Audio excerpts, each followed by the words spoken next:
Nous allons prier ensemble. Dieu notre Père, qui est miséricordieux et qui est saint, nous qui étions éloignés de Dieu et nous qui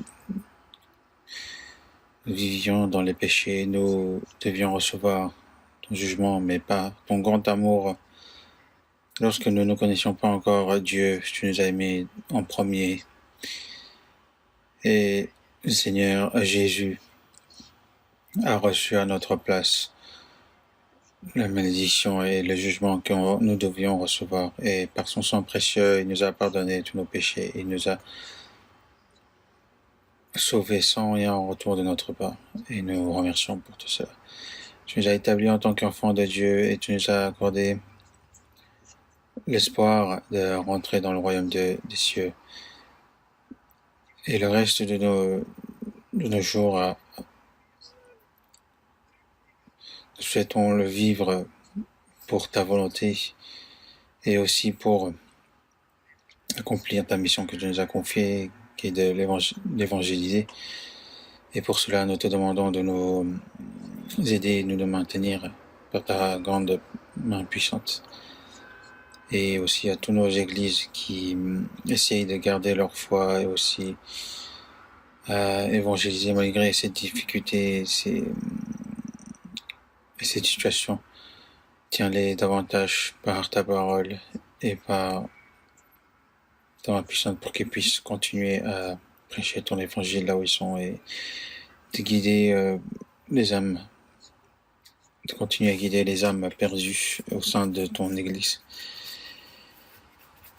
Et dans ces moments difficiles, dans ces tribulations, aide-nous pour que nous puissions nous confier davantage en toi, Seigneur, et qu'on puisse vivre le reste de notre vie pour ta volonté et pour ton évangile. Et à ceux qui sont malades, de leur accorder la guérison. Et à ceux et aussi pour que aucun de nous ne périsse.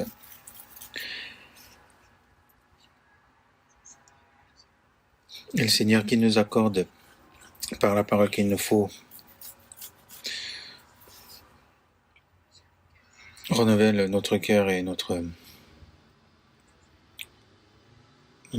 foi pour que le reste de notre vie, nous puissions le vivre avec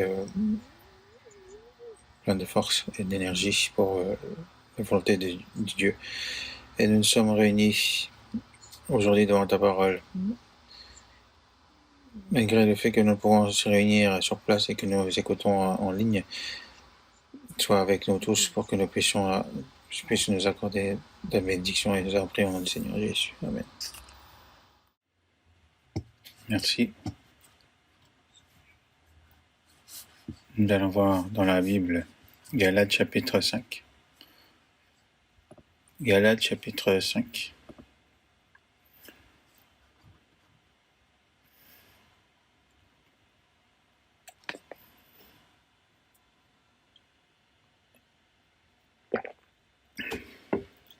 Galates chapitre 5, verset 22, verset 24, verset 22 à 24. Nous allons lire ensemble. Mais le fruit de l'esprit, c'est l'amour, la joie, la paix, la patience, la bonté, la bénignité, la fidélité, la douceur, la tempérance. La loi n'est pas contre ces choses. Ceux qui sont à Jésus-Christ ont crucifié la chair avec ses passions et ses désirs.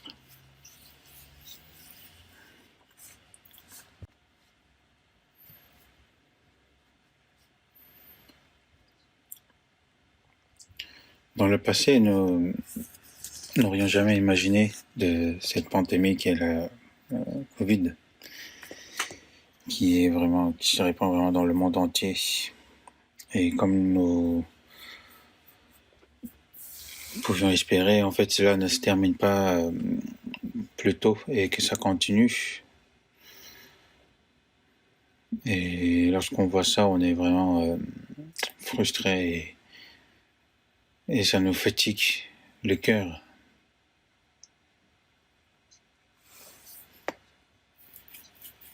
Après, beaucoup souffrent aussi à cause de la pandémie, mais même ceux qui ne souffrent pas de la pandémie, en fait, ils souffrent dans leur cœur.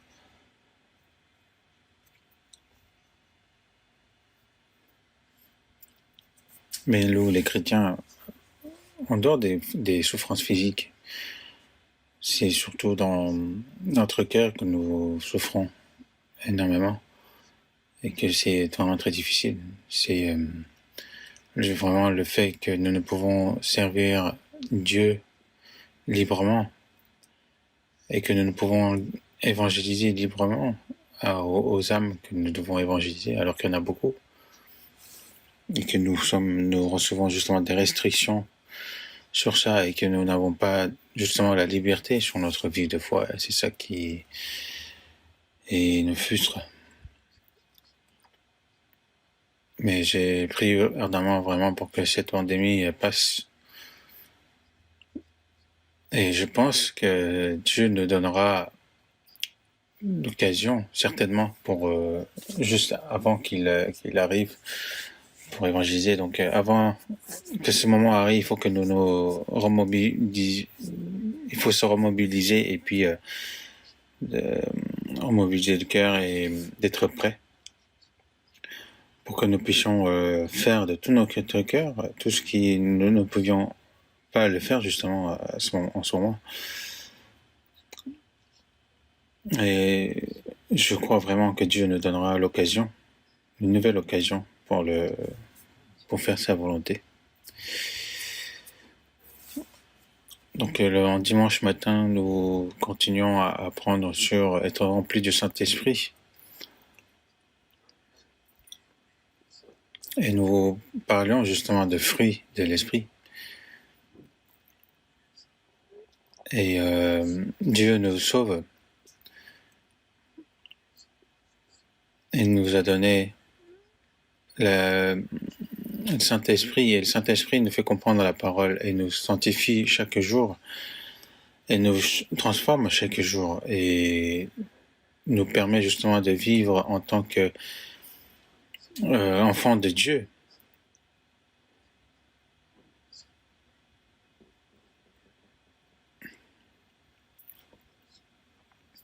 Et nous dit aussi que nous portons justement les fruits de l'Esprit.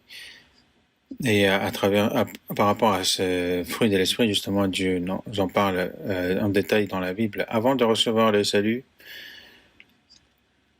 depuis notre naissance,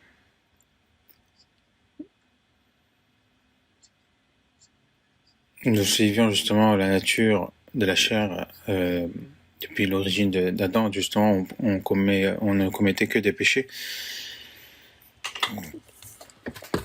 Qu'on soit un peu gentil ou très gentil devant Dieu, on était tous des pécheurs et nous commettons des péchés devant Dieu et nous suivions justement les désirs de la chair. C'est pour ça, justement, nous portions des fruits de la chair et le résultat de cela, c'était la mort. Mais Dieu nous a sauvés sans rien en retour de notre part et nous a donné la vie éternelle. Et à travers le Saint-Esprit, il nous transforme notre vie et nous conduit en tant qu'enfants de Dieu pour que nous puissions entrer dans la gloire de Dieu, être aptes justement à entrer dans cette gloire. Et dans Matthieu chapitre 7, 17, il est écrit « Tout bon arbre porte de bons fruits, mais le mauvais arbre porte de mauvais fruits. » Et que c'est en regardant le fruit justement qu'on peut supposer que c'est quoi comme arbre. Donc Dieu, comme on a reçu la vie de Dieu, maintenant nous ne sommes plus de mauvais arbres, mais de bons fruits, bons arbres qui portent de bons fruits. Mais ici justement, on a dit que ce sont les fruits de l'esprit. Le fruit de l'esprit, ce sont des fruits qu'on doit porter absolument en tant que chrétien sauvé. Ce n'est pas on a le choix de porter ou ne pas porter. Ou encore, dans le 9 fruits de l'esprit, il faut porter les 9, pas seulement un ou deux. Il faut tous les porter. Et c'est ça qu'on nous dit ici.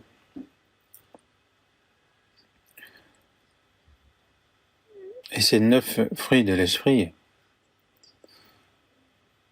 sont tous importants et précieux aux yeux de Dieu. Et ces fruits, pendant que nous vivons sur cette terre, il faut que nous les portions absolument. Mais par rapport aux fruits de l'esprit, donc chaque semaine nous apprenons, donc Galates chapitre 5, verset 22, donc on peut même réciter maintenant, mais que c'est vérité justement, il faut que cela se porte comme le fruit dans notre vie.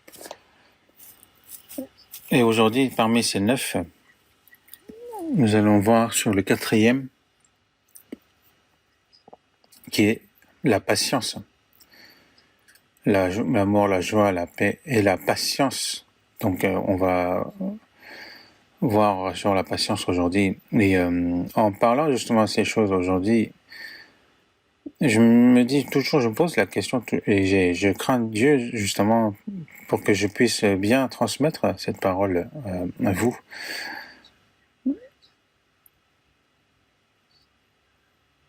Dans la Bible, il y a plusieurs passages où on parle justement de la patience. La patience est de se retenir,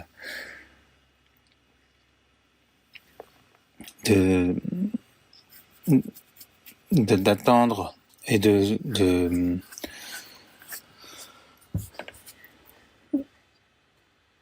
il dit le fruit de l'esprit, c'est la patience. Et la patience, c'est le caractère de Dieu, de base. Parce que Dieu est Dieu de patience. Et c'est son caractère.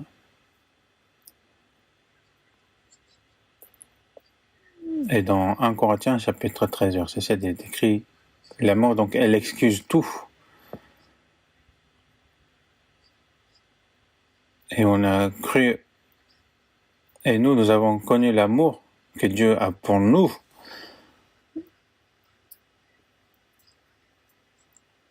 Ce n'est pas Dieu a beaucoup d'amour, non, il est l'amour lui-même, il est la source de l'amour. Et l'amour se montre par la patience.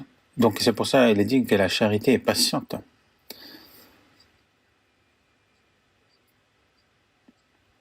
Et dans le verset, donc chapitre 13, 1 Corinthiens chapitre 13, verset 4, donc il écrit la charité est patiente. Ensuite, dans le verset 7, elle est dit, elle excuse tout, elle croit tout, elle espère tout, elle supporte tout.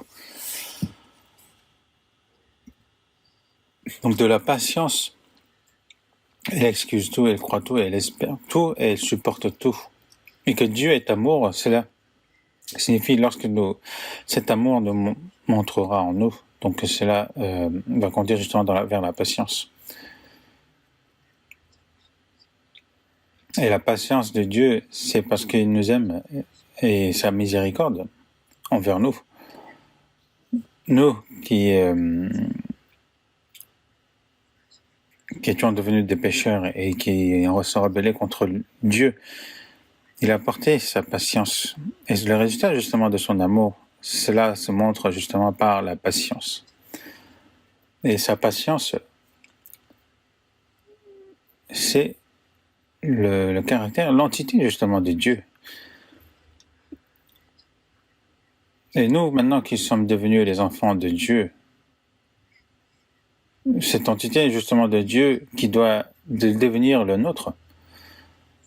Et c'est Jésus qui est devenu sur cette terre l'entité de Dieu. Et il a montré aussi la patience de Dieu sur cette terre. Et il nous a donné justement cette vie de Jésus en nous. Et maintenant, en même temps que c'est le caractère de Dieu, il faut que cela devienne aussi le caractère du chrétien. Et c'est un caractère très, très, très important de Dieu. Dans 1 Pierre chapitre 3, verset 20, il est écrit. Donc Dieu avait jugé justement la terre par le déluge. Et pendant qu'il qui avait justement pendant les 120 ans de la construction de l'arche, justement, ils étaient décrits justement que pendant la construction de l'arche dans laquelle un petit nombre de personnes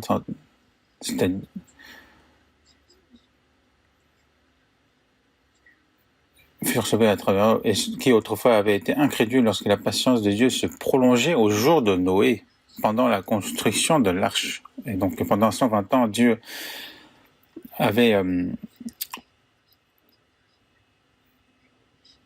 usé justement de sa patience.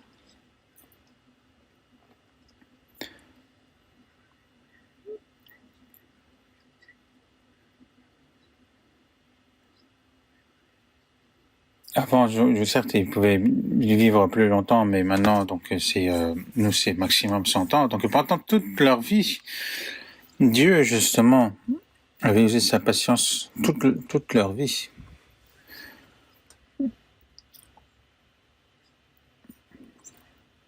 Et pendant qu'il attendait qu'ils reviennent, même s'il voulait qu'ils reviennent vers l'arche, mais à ceux justement qui étaient incrédules, qui n'ont pas cru en Dieu, le jugement leur est arrivé, tombé dessus.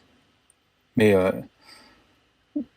dans sa miséricorde, dans sa patience, les gens, justement, ont ignoré sa patience, n'ont pas cru à Dieu et n'ont pas été sauvés. Et cette arche, dans le Nouveau Testament, c'est l'image justement de Jésus et aussi de l'Église. Parce que si on rentre dans Jésus, justement, nous pouvons être sauvés. Parce que sans distinction, ceux qui sont sauvés, qui sont rentrés dans l'arche, justement, ils pourraient être sauvés, quelle que soit sa vie sociale ou autre. Mais justement, cela nous montre que la grâce de Dieu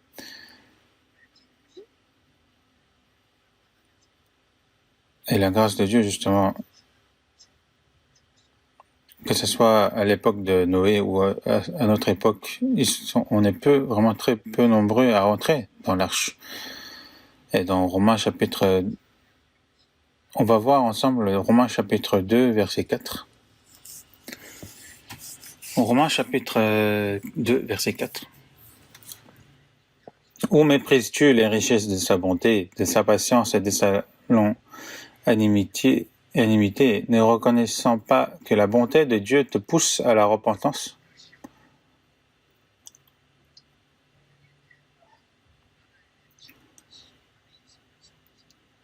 Donc en parlant justement de la colère et le jugement de Dieu, que sa bonté, sa patience et de sa longanimité, ne reconnaissant pas que la bonté de Dieu te pousse à la repentance?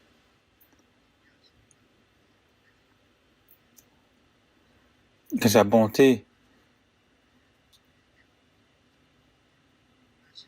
et que Dieu veut justement que l'homme revienne à la repentance devant Dieu. Et donc, méprises-tu les richesses de sa bonté, de sa patience et de la longanimité? L'homme ne périt pas à cause de le nombre de ses péchés.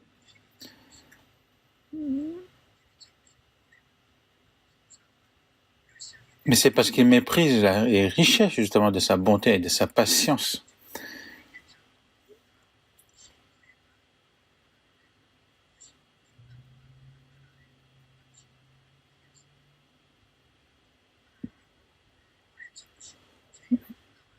Alors que Dieu use de sa patience et de sa bonté justement, mais ceux qui le méprisent, cela justement, Dieu leur versera la colère et le jugement.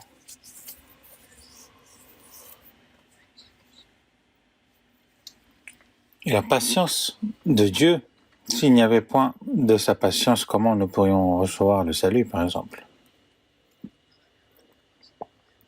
Adam a désobéi à la parole de Dieu et au contraire a accepté justement la parole de Satan. Ils ont été chassés du jardin d'Éden, mais Dieu ne les a pas jugés tout de suite. Mais Dieu, pour sauver justement ce pécheur, il a planifié qu'il allait choisir le peuple d'Israël. Et par l'histoire, justement, il nous a montré quel était le salut de Dieu, et que le Fils unique de Dieu a reçu à la place de l'humanité le prix du péché. Et pendant justement que cette nouvelle se propage, justement, Dieu use de sa patience. S'il n'y a pas de sa patience, justement, aucun de nous pourrait être sauvé. C'est pour ça, ceux qui méprisent justement la patience, c'est une des plus grandes raisons justement, c'est le plus grand péché justement que l'homme peut commettre. Mais il dit justement que le Seigneur ne tarde pas. Le fait qu'il est parti et qu'il allait revenir, mais c'est pas qu'il tarde. Même les premières églises, justement, espéraient le Seigneur pour qu'il revienne, mais ils se disaient, pourquoi il revient pas? Mais le Seigneur ne tarde pas dans l'accomplissement de la promesse. Et certains même disent, mais il est toujours pas venu, et on ne sait pas s'il va revenir ou non. Mais en fait, c'est donc ceux qui méprisent justement la richesse de sa bonté, de sa patience. Si Dieu n'avait pas usé sa patience, qu'est-ce que nous serions devenus? Nous ne pourrions recevoir le salut.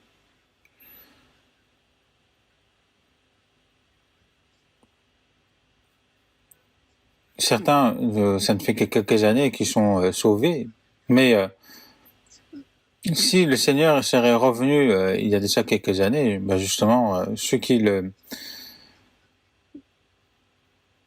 seront sauvés il y a quelques années, ils n'auront pas reçu le salut. Et donc Dieu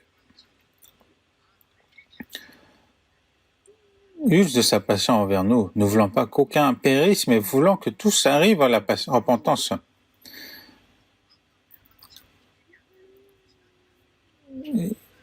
Il use de patience, ne voulant pas qu'aucun périsse. Parce que le jour où le Seigneur reviendra, ce sera la fin le temps de grâce. Mais donc, pourquoi il ne revient pas? Parce qu'il use de sa patience, même maintenant, pour qu'aucun ne périsse. Mais jusqu'à quand il va patienter? Parce que même la patience de Dieu, il y aura une fin. Lorsque l'évangile sera propagé dans le monde, à tous leur ont été donné la chance d'être sauvés, c'est à ce moment-là qu'il reviendra. Cette Bible a été écrite à plus de 3000 langues et il n'y a aucun qui pourra dire dans ce monde « Ah, moi, je n'ai pas eu l'occasion de recevoir l'évangile ». Mais à tous justement qui recherchent la vérité, justement, peuvent recevoir, apprendre l'évangile. Et nous, le fait que nous avons reçu notre salut justement en ces temps de fin, c'est vraiment une grande grâce. Et le fait que le Seigneur n'est pas encore revenu, c'est justement nous permet justement de servir Dieu en ces temps de fin de temps et aussi nous donne l'occasion justement d'annoncer cet évangile à nos proches. C'est pour ça qu'il est écrit dans 2 Pierre chapitre 3, verset 15. Croyez que la patience de notre Seigneur est votre salut. Si vous n'êtes pas encore sauvé, justement, si Dieu use de sa patience encore envers vous. Mais c'est ça qu'on l'ignore et qu'on regarde seulement les choses réelles devant nos yeux et nous vivons dans les péchés, nous dirigeons justement vers la fin. Mais dans 1 Timothée chapitre 1 verset 15, l'apôtre Paul dit que sauver les pécheurs, et donc je suis le premier. Je suis le premier des pécheurs. Pourquoi? Parce qu'il avait... il était contre Jésus, il était contre ceux qui croyaient en Jésus, il était persécuteur. Il était le pécheur pour rentrer au fin fond de l'enfer. Mais j'ai obtenu miséricorde, afin que Jésus-Christ fît voir en moi le premier toute sa longanimité, pour que je servisse l'exemple à ceux qui croiraient en lui pour la vie éternelle.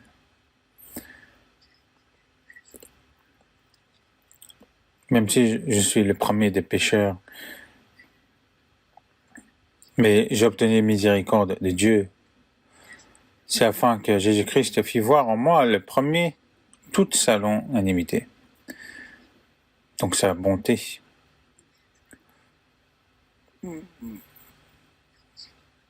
Pour que je servisse d'exemple à ceux qui croiraient en lui pour la vie éternelle, pour montrer que quiconque peut être sauvé, pour montrer que même à travers le foi, justement, tout le monde peut être sauvé. Cela veut dire justement, même le premier des pécheurs a été sauvé, alors qui ne pourra être sauvé? C'est parce qu'on renonce à qu'on méprise justement à sa grâce, qu'on ne soit pas sauvé, donc, alors que Dieu accepte tout pécheur.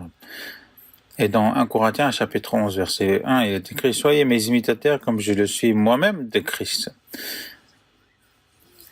Ce premier des pécheurs, et non seulement il est sauvé, mais il remercie à sa grâce, et il vit justement en rendant la grâce à Dieu.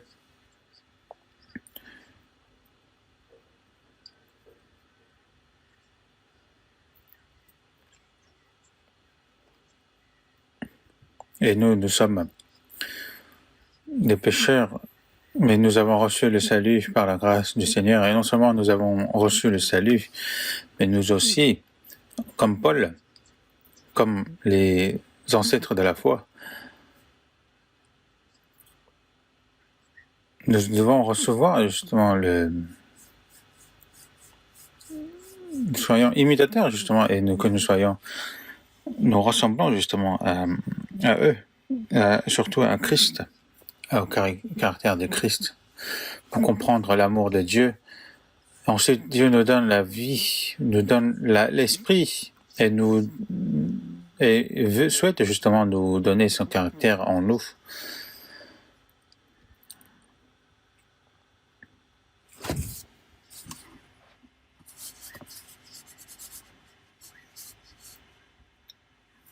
Et cet fruit de la patience, justement, doit s'accomplir dans notre vie. Cette patience est le caractère de Dieu, de Jésus-Christ. Et cela doit se montrer aussi en nous. Par la patience de Dieu, ceux qui sont sauvés,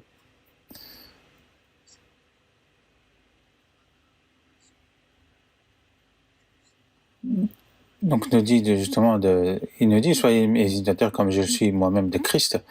Donc nous devons ressembler à Dieu. Et nous devons apprendre justement sur la patience, parce que la patience n'est pas quelque chose qui est facile. Que la charité est patiente. Elle supporte tout.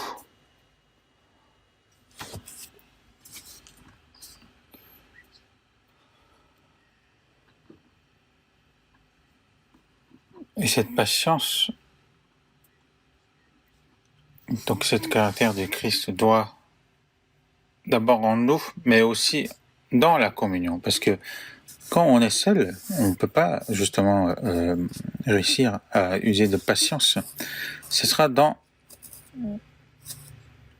la communion. Donc nous qui sommes sauvés, nous devons d'abord dans la communion,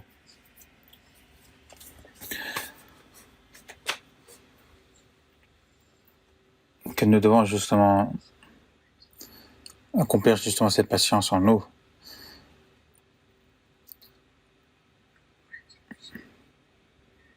Nous devons pas seulement accomplir cette patience en nous, il faut que nous avons absolument besoin justement de cette patience en tant que chrétiens sauvés, mais aussi envers les frères et sœurs. Il faut montrer justement cette patience. Nous ne devons jamais précipiter les choses. Il ne faut jamais précipiter les choses. Il faut avoir cette patience dans le cœur envers les frères et sœurs. Nous allons voir dans 1 Thessaloniciens,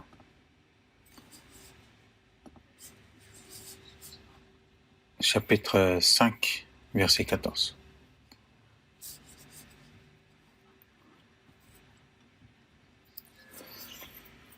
Chapitre 5, verset 14. Je vais vous lire. Nous prions aussi, frères, avertissez ceux qui vivent dans le désordre.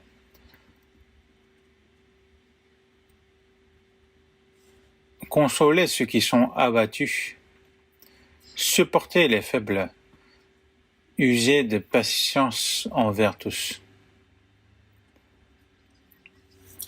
Dans l'Église, il y a des personnes qui ont grandi dans la foi, des personnes qui ont encore jeunes dans la foi, des gens forts, des gens faibles, et ceux qui ont des problèmes ou qui n'ont pas de problème, autres. Donc il y a toutes sortes de personnes.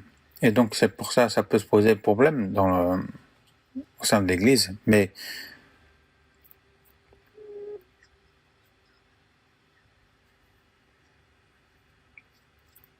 avertissez ceux qui vivent dans le désordre.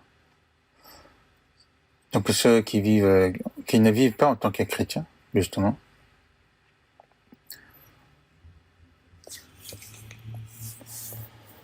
Avertissez, consolez, supportez. Consolez ceux qui sont abattus, ceux qui sont faibles dans le cœur.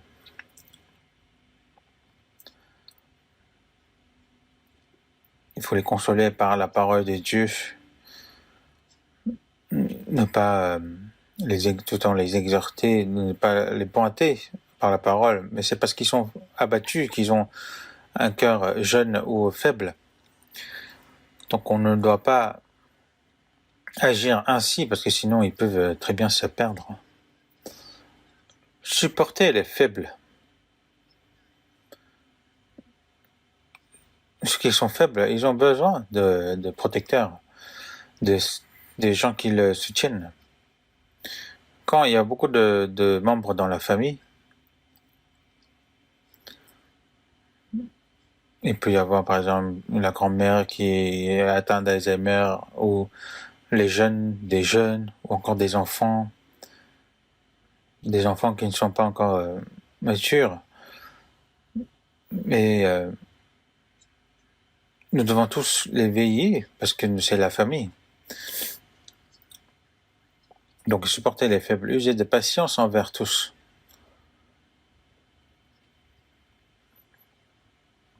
Pas comme le cœur justement d'une mère qui élève plusieurs enfants, parce qu'elle les supporte tous par l'amour, élargir justement le cœur pour user de patience. Et ici indique justement surtout les frères et sœurs de l'Église, et c'est quelque chose qui est très important dans notre vie de foi.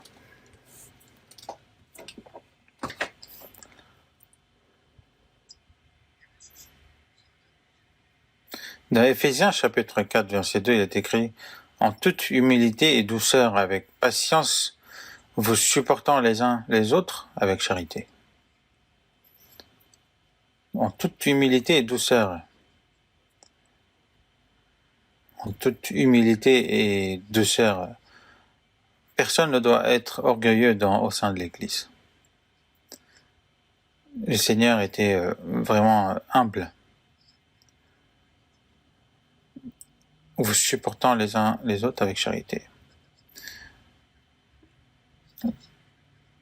Celui qui mange assis, qui est grand, est-ce que c'est celui qui le sert qui est grand? Mais moi, je suis parmi vous en tant que celui qui vous sert. Nous ne sommes pas venus être servis, mais nous sommes là pour servir le Seigneur. Et encore, il est venu pour donner sa propre vie, et il a même lavé le pied de ses disciples. Et l'humilité, justement, est le plus grand caractère. Et l'humilité, justement, produit justement la patience, parce que celui qui est orgueilleux n'a point de patience. Donc, en toute humilité et douceur, avec patience, vous supportant les uns les autres avec charité. Pourquoi la charité patiente? Parce qu'il y a des choses qu'on ne peut patienter. Ou parfois on peut se dire, mais à cause de ça, j'ai pas envie d'aller à l'église, j'ai pas envie de le voir, etc. Mais ce genre de personne ne sait pas encore c'est quoi la bonté et la charité de Seigneur. S'il veut juste se voir avec des personnes qui ont le même cœur que lui, pourquoi ce n'est pas une communion, ce n'est pas une vraie communion. Il faut avoir un cœur large dans la communion et dans la vie, dans les souffrances. Il faut qu'il patiente, quelles que soient les souffrances qu'il fait face. Il faut qu'il sache justement être généreux aux autres et avoir justement ce caractère de tous les supporter. Et dans la vie, il faut qu'il supporte face à de toutes sortes d'épreuves et de toutes sortes de souffrances.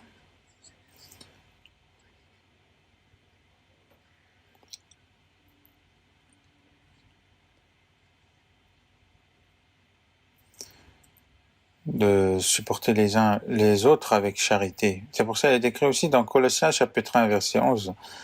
Fortifié à tous égards par sa puissance glorieuse, en sorte que vous soyez toujours et avec joie persévérant et patient. Le Seigneur parmi nous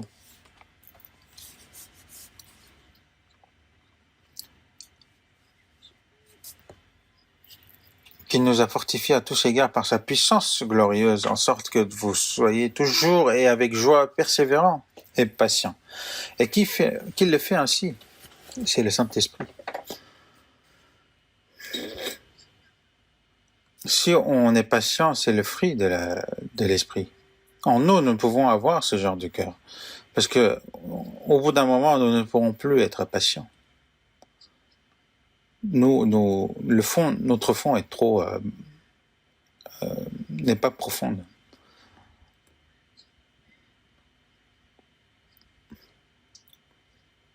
En sorte que vous soyez toujours et avec joie persévérant et patient. C'est le Saint-Esprit qui nous aide. On va voir dans Colossiens chapitre 3, versets 12 et 13.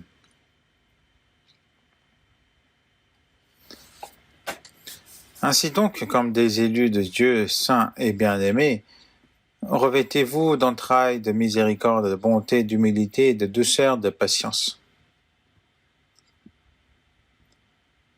Supportez-vous les uns les autres, et si l'un a un sujet de se plaindre de l'autre, pardonnez-vous réciproquement. De même que Christ vous a pardonné, pardonnez-vous aussi.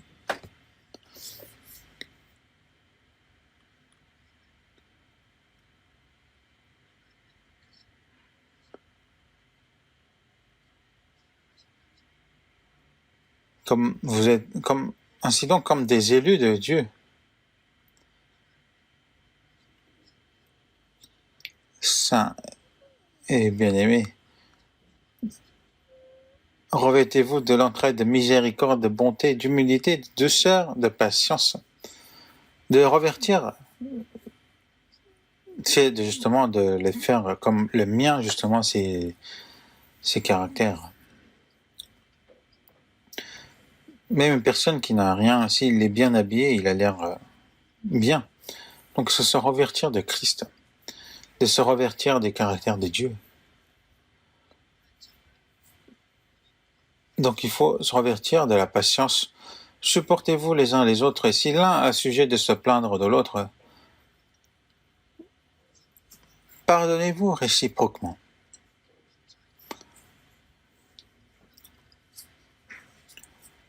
Il faut supporter les uns les autres et de pardonner réciproquement.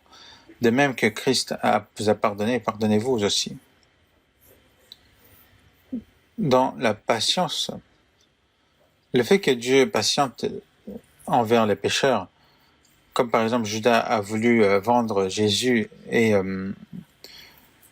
mais Jésus justement a patienté jusqu'à la fin. Mais Judas, lui, il a rejeté son amour jusqu'à la fin. Mais nous avons du mal à patienter. Nous patientons quelquefois, mais nous n'arrivons pas à patienter jusqu'au bout. Et nous montrons justement notre vrai visage.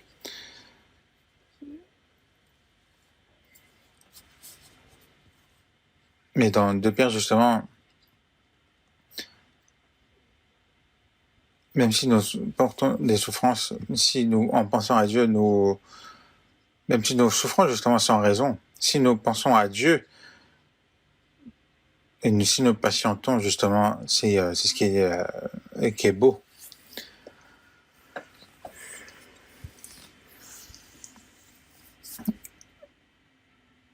Il vaut mieux justement souffrir en faisant le bien que de mal.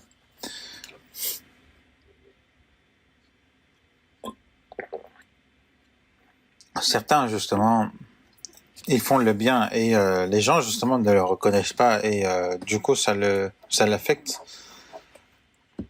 Ils se disent mais je vais plus rien faire. Mais ce n'est pas pour montrer aux gens que vous faites le bien. Romains chapitre 15.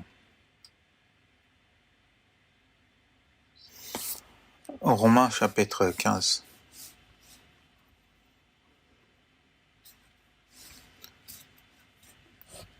Romains chapitre 15, versets 5, 6. Que le Dieu de la persévérance et de la consolation vous donne d'avoir les mêmes sentiments les uns envers les autres selon Jésus-Christ, afin que tous ensemble, d'une seule bouche, vous glorifiez le Dieu et Père de notre Seigneur Jésus-Christ.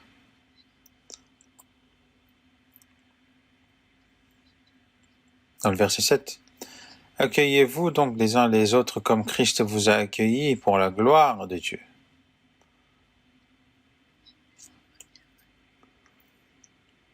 Il dit Dieu de la persévérance et de la consolation. Donc Dieu qui patiente, Dieu qui console.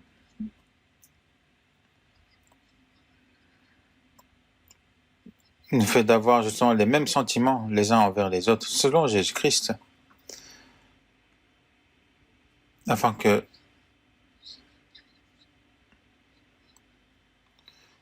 pourquoi que nous ayons justement les mêmes sentiments les uns envers les autres. Au sein de l'Église, par Dieu de la persévérance et de la consolation, nous devons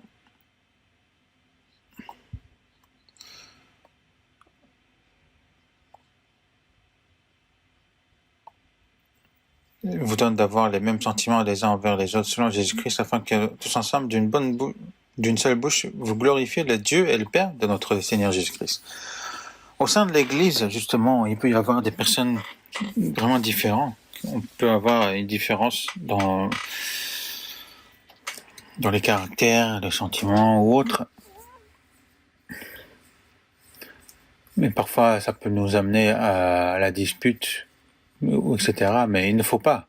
C'est parce que nous n'avons pas de persévérance ou de patience, justement, que nous sommes menés jusqu'à la dispute. Afin que tous ensemble, d'une seule bouche, vous glorifiez le Dieu et le Père de notre Seigneur Jésus-Christ. L'Église philippienne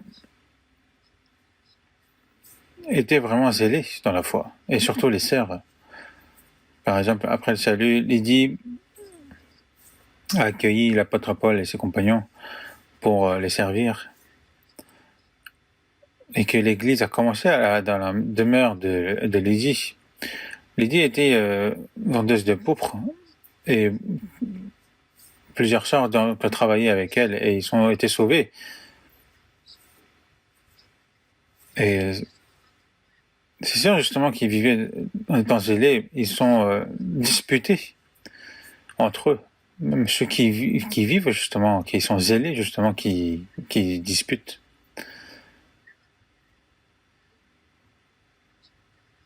En se disant, mais pourquoi tu ne participes pas à ce que je fais alors que je suis zélé, pourquoi tu ne me reconnais pas? En fait, dans cela, c'est l'orgueil. Ce n'est pas fait par la charité. Parce qu'ils veulent se contenter de leur cœur. Mais nous devons élargir le cœur et nous devons supporter les uns les autres, d'user la patience pour que, en une seule bouche, nous glorifions le Dieu et le Père. C'est ainsi que, justement, on peut glorifier Dieu. Certains, justement, ont bien fait, mais ils sont glorifiés eux-mêmes. Et du coup, ça ne glorifie pas tout ce qu'il a fait pour Dieu.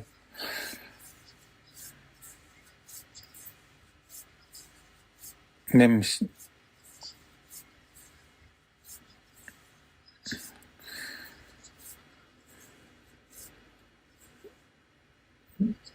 donc par la persévérance, nous devons accueillir les uns les autres.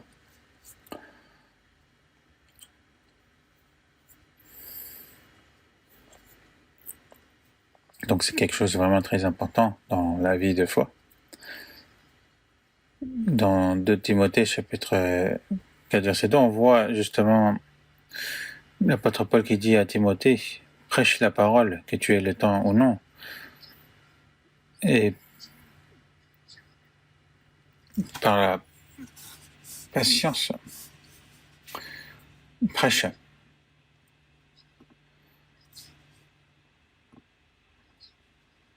Insiste en toute occasion, favorable ou non. Pour prêcher l'évangile aussi, nous devons être patients. Nous devons avoir la patience pour aussi enseigner les personnes justement par la parole. C'est par la patience.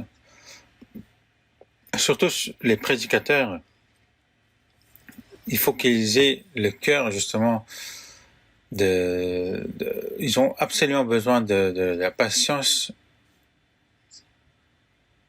en toute chose.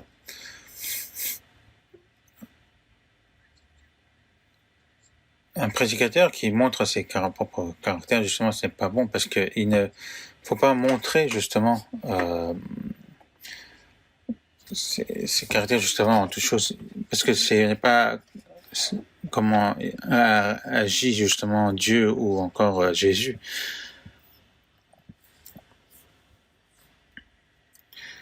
Il faut qu'il use de patience justement pour que aucun ne se perde. Parce que l'apôtre Paul a dit justement qu'il ne mangerait pas de viande si à cause de cela justement un frère s'y perd.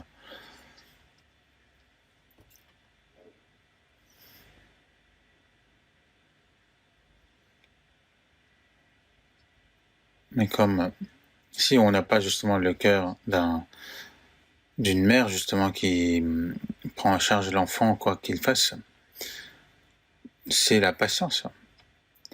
Même si l'enfant justement se comporte mal devant la mère justement, si la mère réagit tout de suite par rapport à ce qu'il a fait et s'il la chasse, comment il pourra l'élever par la suite? L'apôtre Paul a dit justement qu'il a fait comme une mère l'allaite son enfant. Donc si vous n'avez pas de patience, il faut que vous changez. Ceux qui sont pressés, ceux qui n'ont pas la patience, vous pouvez très bien être changé par le fruit de l'esprit. Par la puissance de l'esprit, vous pouvez très bien changer. Même une personne qui est violente peut très bien changer comme un agneau, comme un agneau qui est doux. Il faut que ce soit le cas. Dans Proverbes chapitre 15, verset 18, un homme violent excite les querelles, mais celui qui est lent à la colère apaise les disputes. Celui qui est violent, justement, excite les querelles.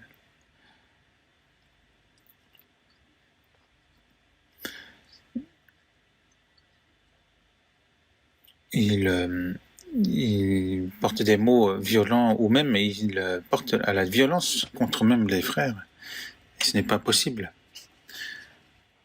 C'est comme un lion, un félin, justement, il est violent. Jean-Baptiste a dit que, même moi aussi je ne le connais pas, mais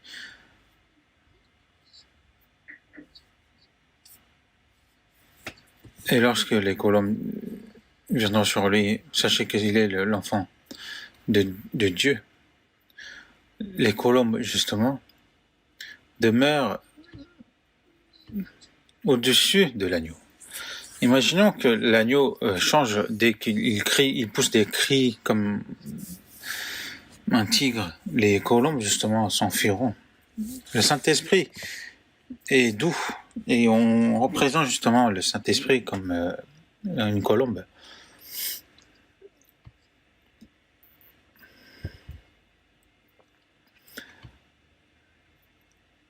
Même entre les colombes, ils sont très doux. Ils ne se disputent pas entre eux. Ils sont vraiment très doux. Donc il faut avoir la patience. Et dans Proverbes chapitre 14, verset 17, il est écrit « Celui qui est prompt à la colère fait des sottises. » Qui est prompt à la colère. Il montre justement un caractère d'un insensé. Et au final, il fait des sottises. Mais aussi dans Proverbes chapitre 14, verset 29, « Celui qui est lent à la colère a une grande intelligence. »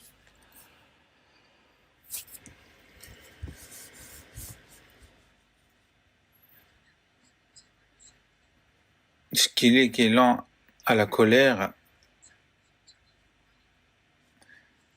et l'homme qui a de la sagesse est lent à la colère. Il met sa gloire à oublier les offenses. C'est ça la sagesse.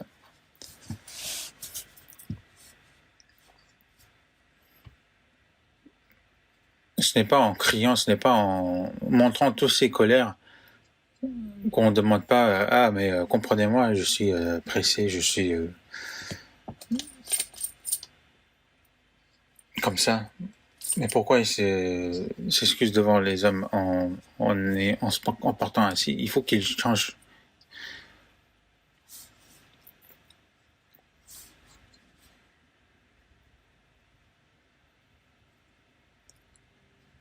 Et justement, il met sa gloire à oublier les offenses.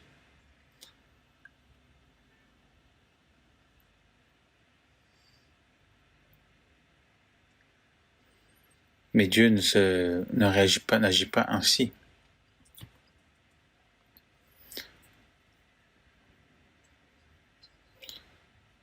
Justement, il met sa gloire à oublier les offenses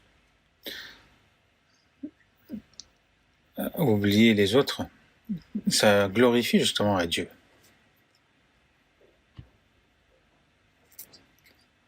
Et donc pardonner, c'est le cœur justement d'être rempli par le Saint-Esprit.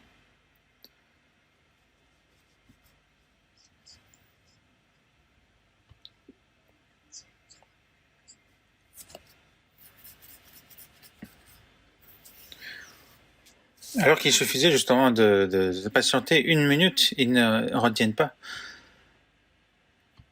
Et ils font des sottises. Et ça peut justement porter malheur à toute leur vie. Dans le Proverbe, chapitre 19, verset 19, il est écrit « Celui qui la colère emporte doit en subir la peine. » Celui qui la colère emporte doit subir la peine.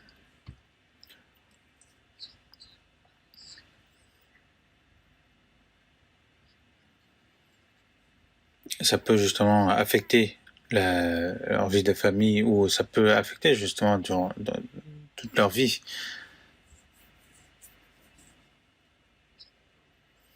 Et il y a un dicton qui dit que la patience est bénéfique. Par exemple, une personne était allée dans un voyage d'affaires, il est revenu la nuit. Il a vu justement sa femme en train de dormir avec un autre homme. Et il s'est dit, mais elle commet ce genre de choses quand je suis pas là. Et il voulait les tuer les deux. Il avait pris une hache et il voulait les tuer. Mais il s'est souvenu de ce dicton. Il s'est dit, la patience et le bénéfice, la patience et le bénéfice. Donc il s'est retenu, et il a vu, ils étaient réveillés. En fait, il a cru que c'était un homme, mais en fait, c'était sa belle-sœur. Parce qu'en fait, sa belle-sœur, était sortie de la maison et était entrée était devenue une moine. Du coup, elle n'avait plus les cheveux. Et du coup, s'il avait tué sa belle-sœur, ça aurait été devenu très grave. Donc, le fait que justement d'avoir retenu pendant quelques secondes, justement, ça a changé la vie. Dans Proverbe chapitre 12, verset 18, tel qui parle légèrement blesse comme un glaive.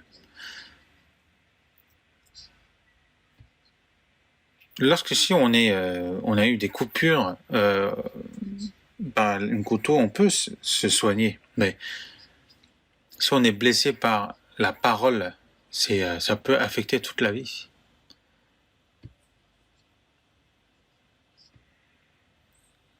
Par la parole, on peut même tuer la personnalité de l'autre.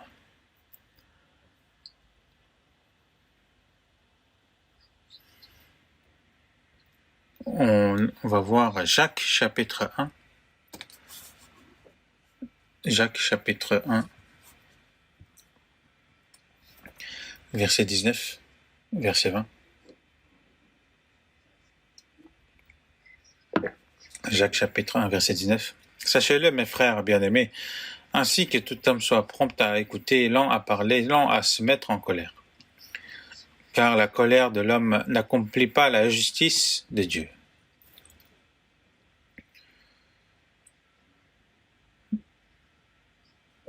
Car la colère de l'homme n'accomplit pas la justice de Dieu.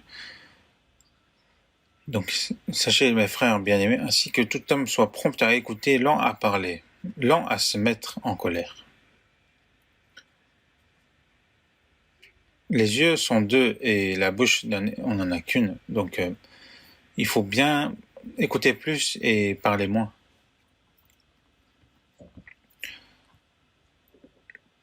Prompt à écouter, lent à parler, lent à se mettre en colère. Lent à se mettre en colère, cela signifie, même si on a la colère, il faut se retenir. suffit de retenir quelques secondes. Mais ils réagissent selon leur colère. Il y a certains, justement, si ils sont pas contents, leur visage change, même parmi les prédicateurs. Mais comment on doit faire de ces personnes? On a même peur d'aller auprès de ces personnes, alors qu'on ne sait même pas ce qui va se passer si on le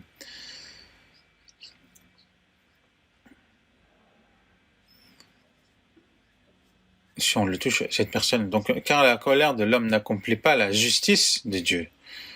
La colère de l'homme détruit justement la justice de Dieu.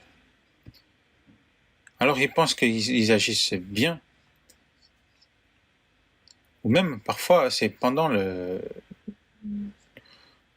même pendant le sermon, ils montrent leur caractère. Et ce n'est pas possible.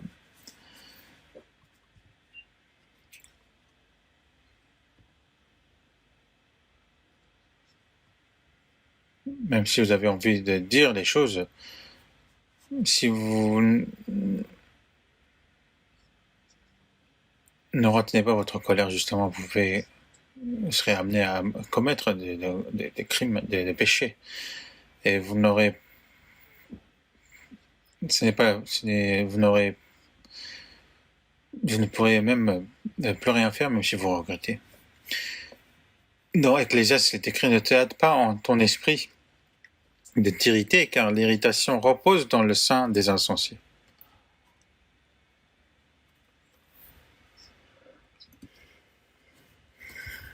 Parce que la colère, c'est à ceux qui sont des insensés. Éphésiens chapitre 4. On va voir Éphésiens chapitre 4, verset 26, versets 26 et 27.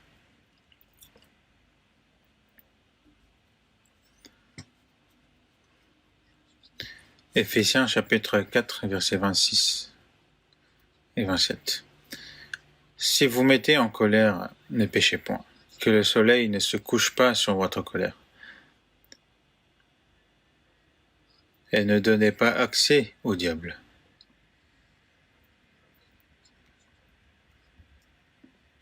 Si vous vous mettez en colère, ne péchez point. Oui, on peut se mettre en colère, mais ne pas pécher. Ce n'est pas parce qu'on se met en colère qu'on doit se comporter ainsi, de parler n'importe comment ou de montrer sa colère. Même si on peut se mettre en colère, il ne faut pas pécher. Par exemple, de parler n'importe comment ou de montrer justement cette colère à l'extérieur, c'est de pécher. Que le soleil ne se couche pas sur votre colère. Cela veut dire aussi qu'il faut en finir le plus tôt possible avec la colère. Comme le soleil se couche, il faut que cette colère se couche. Si on garde cette colère, si on déteste l'autre ou autre,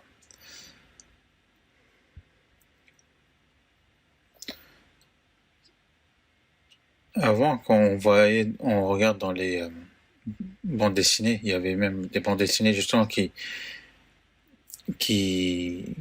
avait comme titre en allant chercher son ennemi à 3000 km. Il disait qu'il voulait tuer justement son ennemi avant de mourir. Mais celui qui pardonne justement est un sage.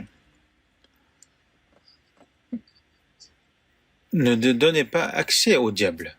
Le diable, justement, profite de ces moments. Il va dire: vas-y, crie, vas-y, sinon tu vas te faire passer comme un imbécile. Donc il engraine. Et vous êtes utilisé par le diable. Donc, celui qui est pressé, il peut être utilisé par le diable. Il donne une occasion au diable, justement, de l'utiliser. Donc, il ne faut pas lui donner un accès.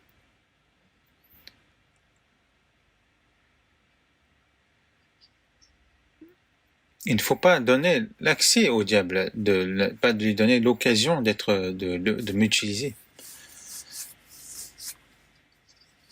Donc maintenant, un chrétien,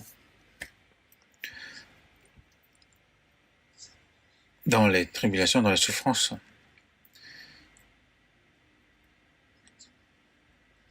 il faut qu'il porte justement le fruit de la patience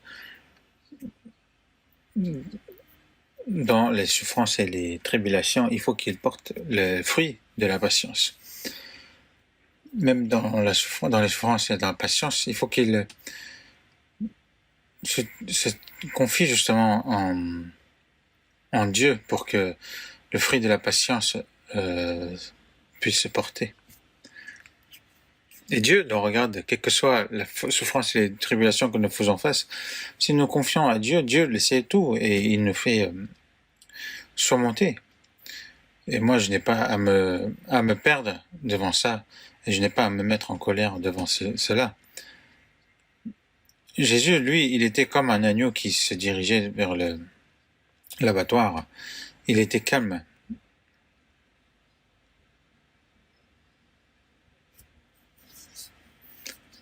Et dans Hébreux, chapitre 6, verset 15, Abraham, il a reçu plein d'épreuves, mais ayant persévéré, obtint l'effet de la promesse. Il a eu comme épreuve de sacrifier son fils unique. Il a eu aussi souffert dans la vie des fois. Mais jusqu'à la fin, il a persévéré dans la foi de Dieu. Et par sa persévérance, justement, il a obtenu l'effet de la promesse de Dieu.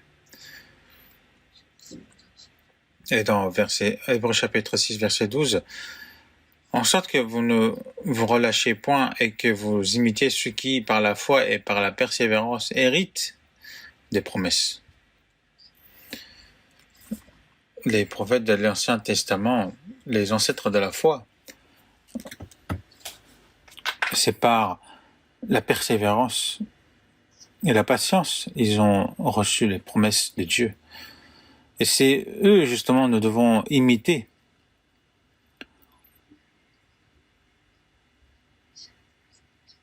Il faut persévérer dans les souffrances et dans les épreuves.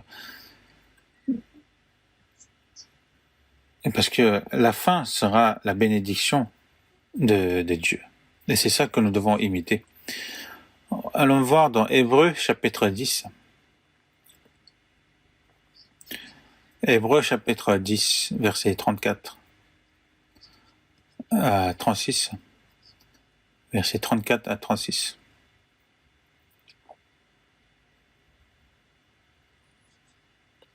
Verset 34, chapitre 10, verset 34 à 36. En effet, vous avez eu de la compassion pour les prisonniers, et vous avez accepté avec joie l'enlèvement de vos biens, sachant que vous avez des biens meilleurs et qui durent toujours. N'abandonnez donc pas votre assurance à laquelle est attachée une grande rémunération.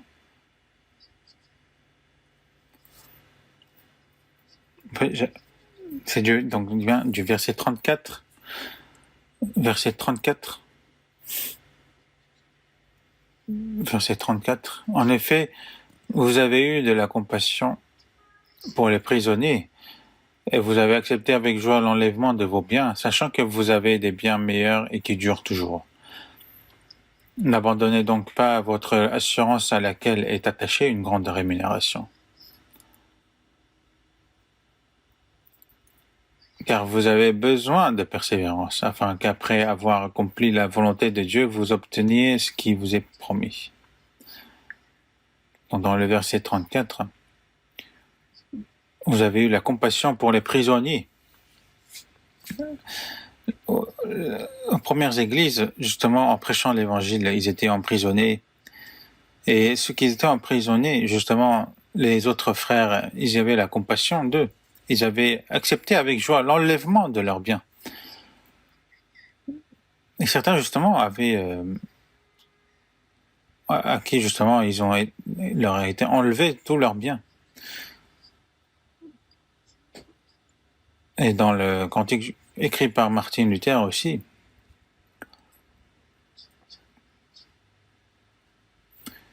ce soit les cousins, les biens ou leur renommée ou la vie, que l'ennemi me le prenne, qu'est-ce qui m'importe? Tout est à Seigneur.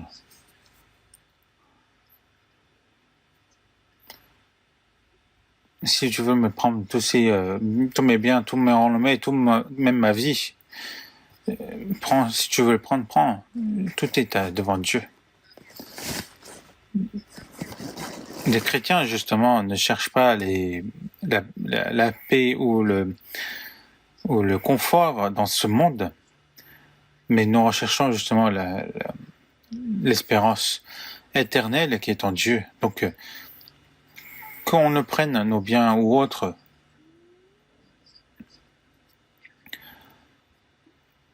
c'est qu'on les accepte parce que, sachant qu'on a bien meilleur et qui dure toujours, qui nous est réservé par la suite. Donc cela ne décourage pas. N'abandonne donc pas votre assurance.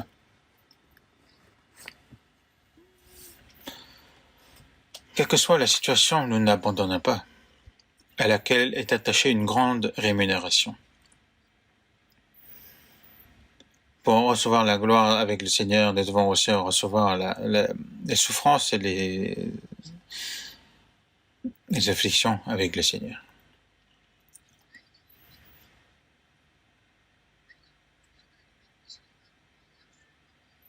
Car vous avez besoin de persévérance afin qu'après avoir accompli la volonté de Dieu, vous obteniez ce qui vous est promis. Nous avons besoin de persévérance.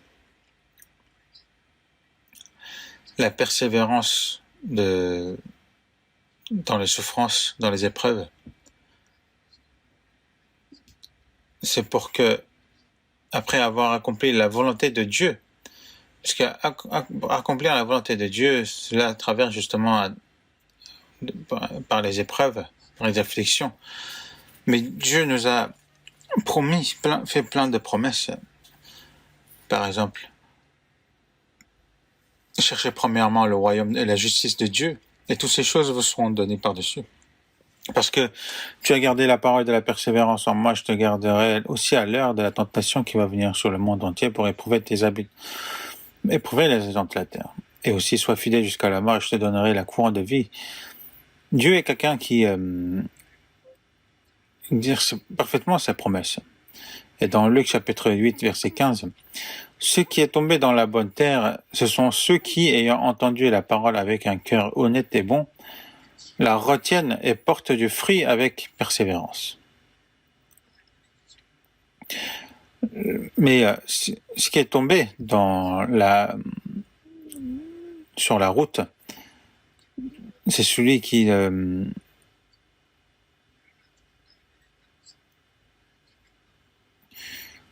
entendent la parole, reçoivent avec joie, mais ils n'ont point de racine, donc ils croient pour un temps et succombent au moment de la tentation.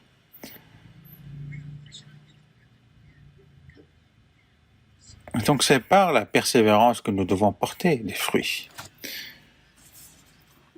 Et c'est la preuve aussi comme quoi on a la foi certaine. Le fruit avec persévérance.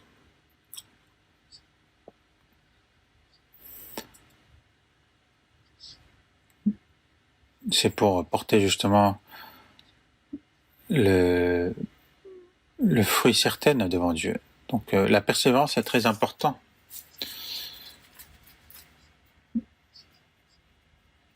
Notre espérance est en Dieu. Et ce monde n'est pas du tout un endroit où nous devons porter notre foi, notre espérance. Parce que tout ce qui est dans ce monde, c'est bien s'il y en a, mais c'est bien aussi s'il n'y en a pas. Dieu connaît notre situation.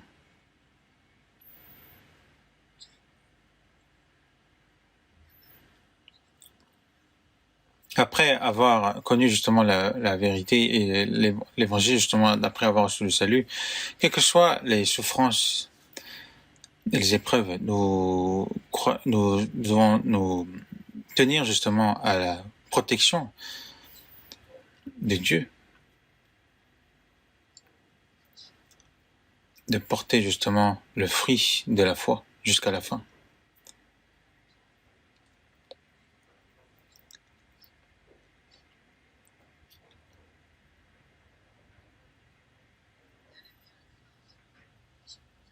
Dans Lamentation chapitre 3 verset 26, il est écrit: il est bon d'attendre en silence le secours de l'Éternel. Il faut attendre le secours de l'Éternel, mais en silence. Quelles que soient les difficultés, les épreuves ou les afflictions, les tribulations, il faut attendre le secours de l'Éternel dans le silence. C'est quoi d'attendre en silence? C'est la patience. Dès qu'on attend un petit peu et qu'on n'arrive plus à se retenir, et dès qu'on est face à l'injustice, on n'arrive pas à retenir notre colère, dans ce cas-là, ce n'est pas possible. Ils ne verront point le secours de l'Éternel. Et dans Jacques chapitre 1 verset 4, mais il faut que la patience accomplisse parfaitement son œuvre, afin que vous soyez parfaits et accomplis, sans faillir en rien. Mais il faut que la patience accomplisse parfaitement son œuvre. Vous connaissez bien cet verset. Si vous accomplissez la patience, mais petit à petit, et vous arrêtez un moment, ce n'est pas complet.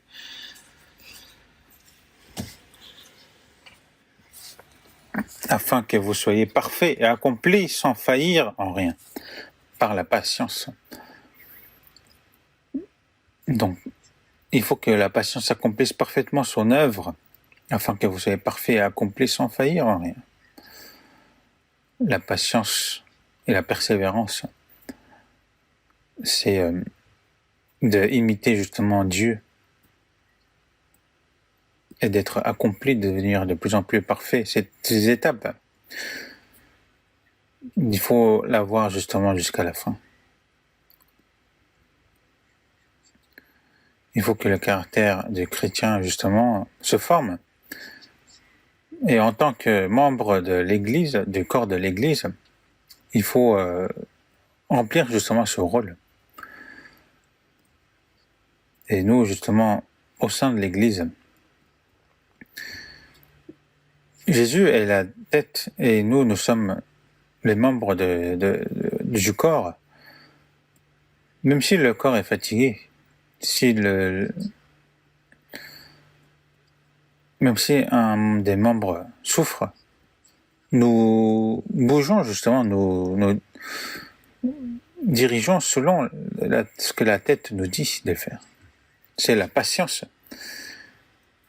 Imaginons si on devait aller jusqu'à là-bas, mais si le pied a dit il est trop fatigué, il ne peut pas y aller. Si le corps se comporte comme il veut, comment il pourra accomplir justement la volonté de la tête? Il faut que la patience accomplisse parfaitement son œuvre.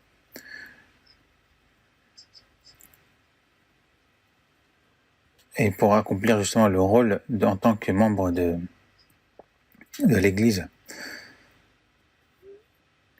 quelles que soient les épreuves, les afflictions, les difficultés qu'on fait face.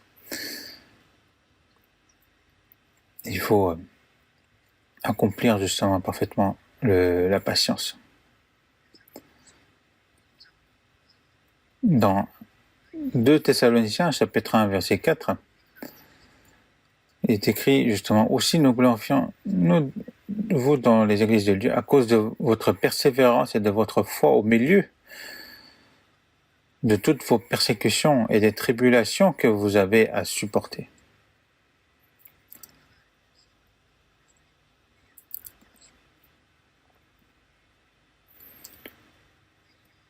Que le Seigneur dirige vos cœurs vers l'amour de Dieu et vers la patience de Christ.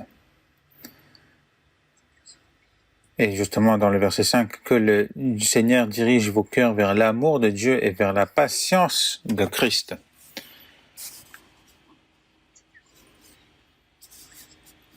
Et que le Seigneur vous dirige votre cœur vers l'amour de Dieu et vers la patience de Christ.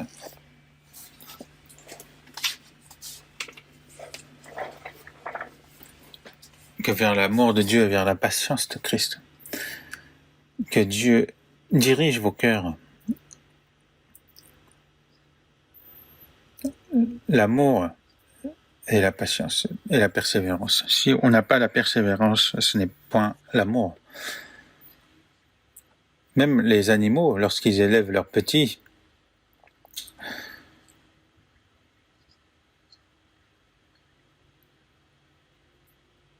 même s'il y a des prédateurs qui viennent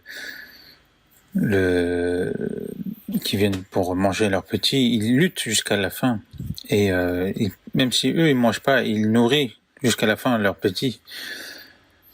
Et on a beaucoup de choses à apprendre d'eux. Parce que la patience du Christ, il faut qu'elle se manifeste par la persévérance dans notre cœur.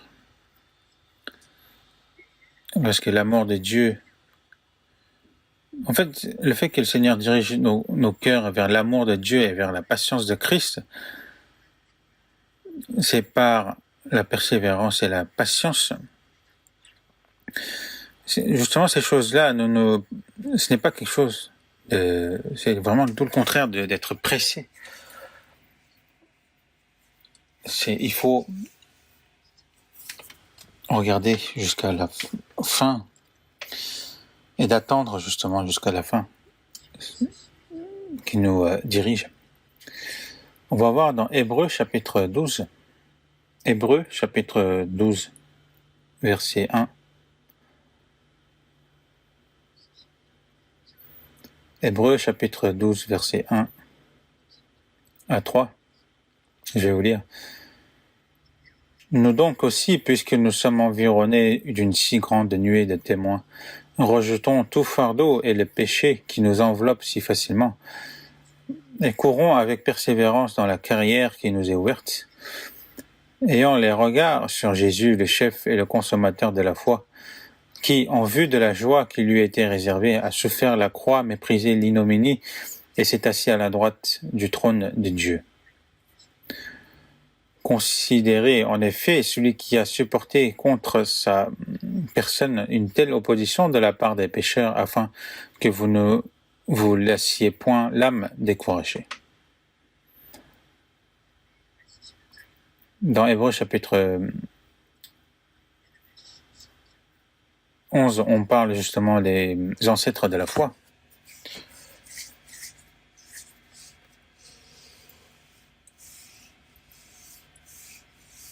On parle de Abel, d'Enoch, on voit justement tous les ancêtres de la foi.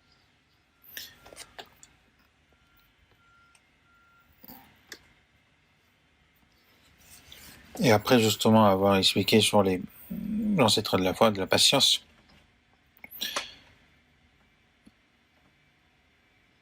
et donc aussi, puisque nous sommes environnés d'une si grande nuée de témoins. Avant, donc, il y avait justement le Colosseum, justement là où il y avait les spectateurs, justement. Mais en fait, ils n'ont pas exprimé spectateurs, mais des témoins. Donc, Dieu aussi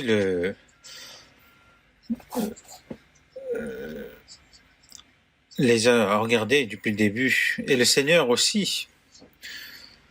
Tous ces apôtres, tous ces disciples, tous ces ancêtres de la foi, ils sont comme des nuées de témoins. Ils nous surveillent, ils nous regardent, même maintenant. C'est ça qu'il faut qu'on réfléchisse.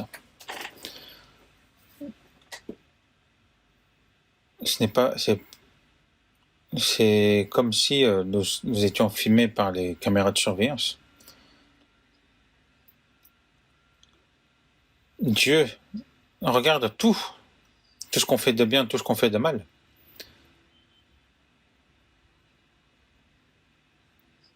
Je ne sais pas si c'est des millions ou des milliers, mais il y a ce genre des millions des yeux justement qui nous surveillent, qui nous regardent.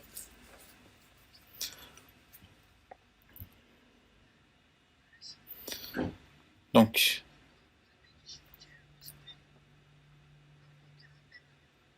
rejetons tout fardeau et le péché qui nous enveloppe si facilement. Lorsqu'on court, il faut qu'on rejette tout ce qui nous gêne, tout ce qui est un poids. Mais qu'est-ce qui est le péché qui nous enveloppe si facilement? C'est l'égoïsme, l'orgueil,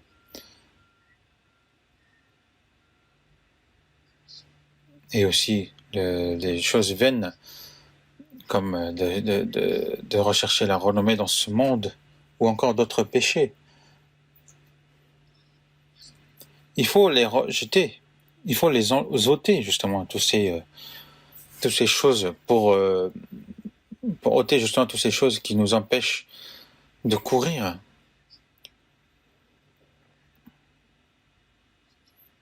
Vous avez regardé certainement les Jeux Olympiques à Tokyo. Pendant 5 ans, pour aller justement participer à ces Olympiques, ces athlètes justement qui sont préparés. Vous avez vu justement, ils se sont préparés pour obtenir une médaille aux Jeux Olympiques. Médaille d'or, médaille d'argent, médaille de bronze.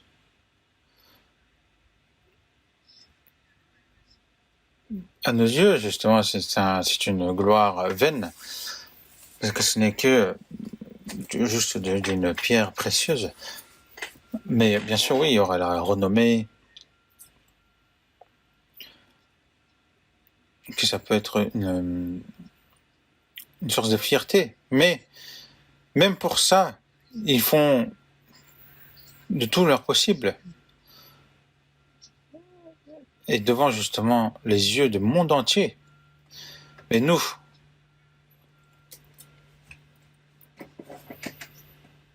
sommes les athlètes justement qui sont dans le Colosseum et nous courons. Et tous ces péchés qui nous enveloppent si facilement, tout ce fardeau, tous ces recherches de renommée, l'orgueil, il faut tous les ôter. Il faut les rejeter. Comment vous pouvez courir en ayant en vous toujours ces fardeaux? Et courons avec persévérance dans la carrière qui nous est ouverte. Même si après la ligne d'arrivée qu'on tombe, qu'on meurt,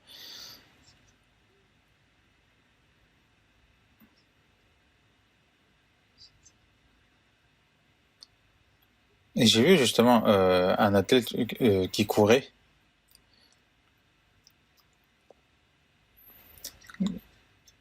En faisant un sprint, justement, d'un coup, il est tombé parce que je crois qu'il a eu un problème musculaire. Mais il s'est relevé, il est allé jusqu'à la fin. Et on voit ce genre de choses parfois. Mais parce que s'il l'abandonnait là, dans ce cas, s'il ne finit pas la course, il est disqualifié. Il n'est pas le dernier. Et lui, même s'il est dernier, en tant qu'athlète, il a couru jusqu'à la fin. Il faut la persévérance. Même si la jambe fait mal, même si il a le souffle coupé, il doit faire jusqu'au bout. Et courons avec persévérance dans la carrière qui nous est ouverte. Et l'apôtre Paul a dit justement dans Philippiens que nous courons justement pour la récompense qui nous est réservée. Et le Seigneur justement nous encourage devant en tenant justement cette courante de vouloir.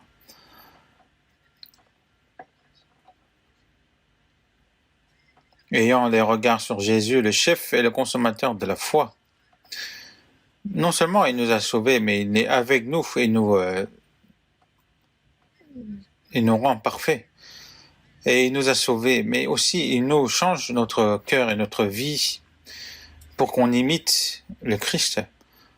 Comme le Père est parfait, il nous rend parfaits aussi. C'est celui qui fait cela. Donc, on regarde sur Jésus. Quand on le regarde, qu'est-ce qui arrive? Lui, il regarde la gloire de Dieu. Il a abandonné son confort et sa paix. Il est venu pour sauver les pécheurs et il a souffert toutes les souffrances des pécheurs. Et celui qui est innocent, il a reçu la peine de mort. Il a reçu les coups, les verges. Il a porté la croix, a porté la couronne d'épines. Il a été insulté, craché. Et jusqu'à la mort, il a fait cela. Donc c'est ce Jésus qu'on doit regarder. C'est ce Jésus qu'on doit regarder. Qu'on doit porter nos regards sur lui.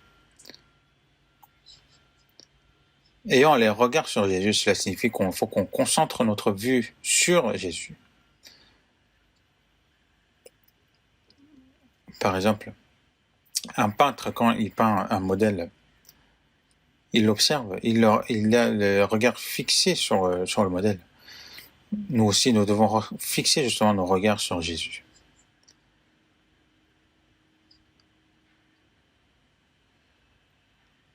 Un coureur, justement, lorsqu'il court, justement, on a l'impression qu'il a vraiment les yeux fixés et qu'il ne ferme même pas les yeux.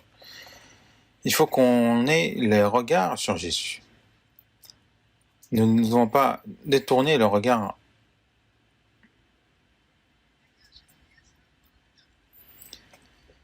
Donc, ayant les regards sur Jésus, le chef et le consommateur de la foi, qui, en vue de la joie qui lui a été réservée, a souffert la croix.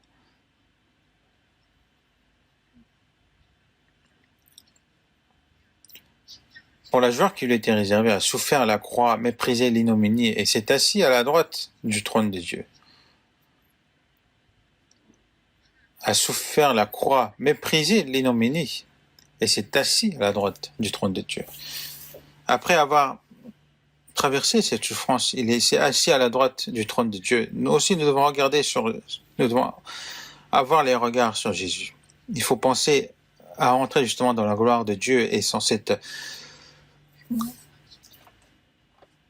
gloire, justement, nous devons considérer en effet celui qui a supporté contre sa personne une telle opposition de la part des pécheurs, afin que vous ne vous lassiez point l'âme découragée.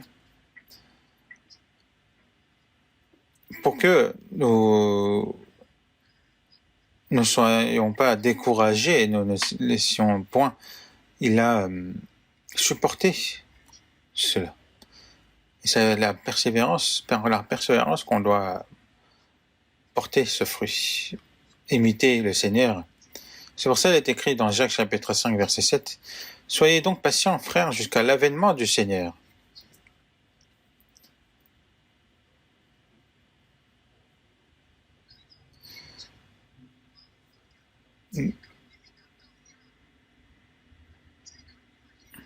Jusqu'à l'avènement du Seigneur, parce qu'il est proche. Par exemple, si le coureur, il abandonne juste avant la ligne d'arrivée, qu'est-ce qui se passe? Le Seigneur dira, « Relève-toi » et la persévérance court jusqu'à la fin.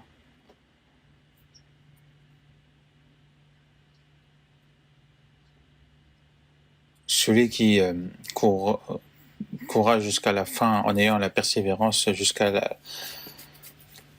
la fin, justement, c'est cette personne qui recevra la gloire de Dieu.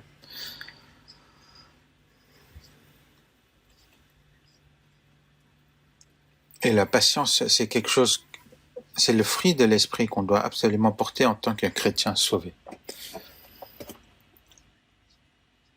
Et nous ne recevons pas des souffrances ou des persécutions comme les débuts de l'Église, mais à chacun, justement, reçoit justement la souffrance et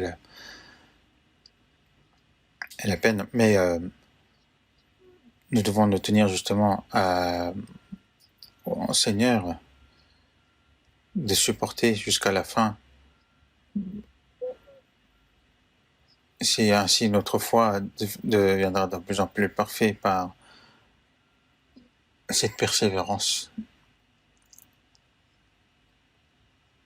Quelle que soit la situation personnelle ou quelle que soit la situation de l'Église, il faut persévérer jusqu'à la fin parce que le Seigneur nous regarde.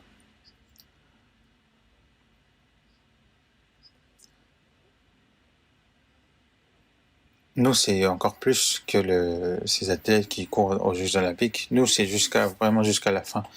Parce que nous, ce n'est pas pour obtenir quelque chose de ce monde que nous courons, mais et nous fêtons absolument pour que ce fruit de l'esprit puisse porter dans notre vie. Nous allons prier. Dieu miséricordieux dans ce temps de fin du monde. Et nous savons que le jour de ton jugement est proche. Et par ta patience, tu nous as accordé le salut. Et par ta bonté et par ta miséricorde, nous avons reçu le salut et nous le savons. Et le Seigneur, par sa patience, nous a sauvés et nous a montré l'exemple. Et même si nous faisons face à de nombreuses souffrances ou des difficultés, aide-nous à surmonter ces épreuves, à être patient et à accomplir ta volonté et aussi accomplir ta volonté, ton évangile pour que nous puissions devenir en tant